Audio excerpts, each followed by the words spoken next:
তুমি নিট পরীক্ষা দিয়েছো, তুমি নিট পরীক্ষা দিয়েছো, তুমি নিট পরীক্ষা দিয়েছো। এখনো পারপাস সাংবাদিক পিটিয়ে হাসছো, সাংবাদিক পিটিয়ে হাসছো।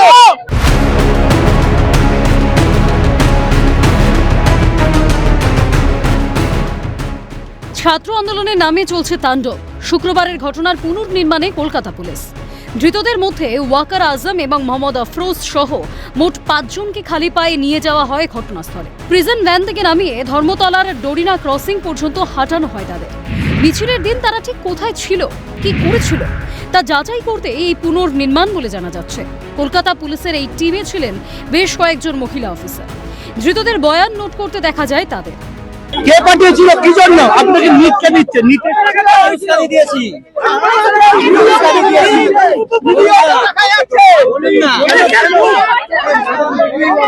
আপনি কেন এসেছিলেন, কি জন্য এসেছেন, আপনি কি জন্য এসেছেন বলুন।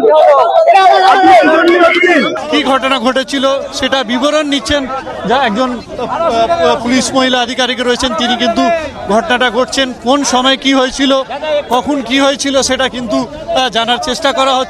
কলকাতা পুলিশের পক্ষ থেকে অভিযুক্তকে ঘোরানো হলো এবং তাদের থেকে জিজ্ঞাসাবাদ করা হলো যে কেন তারা এই ধরনের ঘটনাটা ঘটিয়েছিলেন, কিভাবে ঘটিয়েছিলেন, তার সমস্ত পুনর্নির্মাণ করা হলো। তারা কি উদ্দেশ্যে আজ এই যে তাণ্ডবলীলা চালিয়েছিল সেই সমস্ত বিষয় নিয়ে কিন্তু আজকে এই যে রেকি করা এবং পুনর্নির্মাণ করা ঘটনার সেটা নিয়ে কিন্তু অভিযুক্তদের কিন্তু নিয়ে আসা হয়েছিল এই ভ্যানের মাধ্যমে। শুক্রবার বামপন্থী ছাত্র সংগঠনের বিক্ষোভকে কেন্দ্র করে কার্যত রণক্ষেত্রের চেহারা নেয় ডোরিনা ক্রসিং। পুলিশকে লক্ষ্য করে উড়ে আসে জুতো, জলের বোতল। আক্রান্ত হয় সংবাদ মাধ্যমের প্রতিনিধিরা। তবে দক্ষ হাতে পরিস্থিতি সামাল দেয় পুলিশ। গত 24 তারিখের এই ঘটনার নেপথ্যে কোন অভিসন্ধি? বিক্ষোভকারীদের ভিড়ে মিশে বিশৃঙ্খল পরিস্থিতি তৈরি করলো কারা? নেপথ্যে কোন রাজনৈতিক ষড়যন্ত্র? যুব সমাজকে হাতিয়ার করে সন্ত্রাস ছড়ানোর চেষ্টা? ছাত্রদের ছদ্মবেশে মিছিলে ঢুকে পড়েছিল সমাজ বিরোধী। ছাত্রদের কালিমালিপ্ত করতেই তাদের এন্ট্রি। এখানেই উল্লেখ করা প্রয়োজন, শনিবারই বিধানসভায় দাঁড়িয়ে মুখ্যমন্ত্রী শুভেন্দু অধিকারী বলেছিলেন পুলিশ অন্তত 70 জনকে চিহ্নিত করেছে যারা কেউ ছাত্র নয় বা সিজেপির সদস্য নয়। প্রায় 70 জনকে চিহ্নিত করা হয়েছে, যাদের একজনও ছাত্র নয়, যারা একজনও সেলফ ডিক্লেয়ার ককরোচ পার্টির মেম্বার নয়। সেদিন আর যাই হোক, ছাত্র আন্দোলন ছিল না। ভারত তেরি টুকরে হোঙ্গে ইনশাল্লাহ ইনশাল্লাহ বললে পুলিশ বেশ ভালো করে আদর করে দেবে। হুঁশিয়ারি সুরে কড়া বার্তা বিজেপির রাজ্য সভাপতি শ্রমিক ভট্টাচার্যের। সেদিন যেটা হয়েছিল সেটা আর যাই হোক কোনো ছাত্র আন্দোলন ছিল না।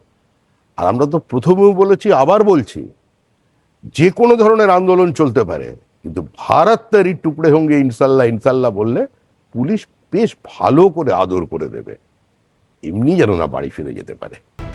পাশাপাশি মুখ্যমন্ত্রী এও জানিয়েছিলেন কাউকে রেয়াত করা হবে না, যেমন বলা তেমন কাজ। ঘটনার পর থেকেই চলছে ধরপাকড়। সোমবার দুপুর পর্যন্ত গ্রেফতার 16 জন।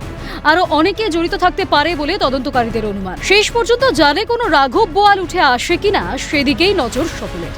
শেখ সালমান থেকে শুরু করে 5 জন অভিযুক্তকে ধর্মতলা ডোরিনা ক্রসিংয়ে আনা হয় এবং ধর্মতলা ডোরিনা ক্রসিংয়ে তাদেরকে নামিয়ে ধর্মতলা যে 5 প্রধান করে যেখান থেকে সাংবাদিক বিদ্রোহ করা হয়েছিল বা সাংবাদিকদের মারধর করা হয়েছিল সেই ঘটনার পুনর্নির্মাণ করে পুলিশ এবং তারপরে তাদেরকে লালবাগের উদ্দেশ্যে নিয়ে যাওয়া হয়।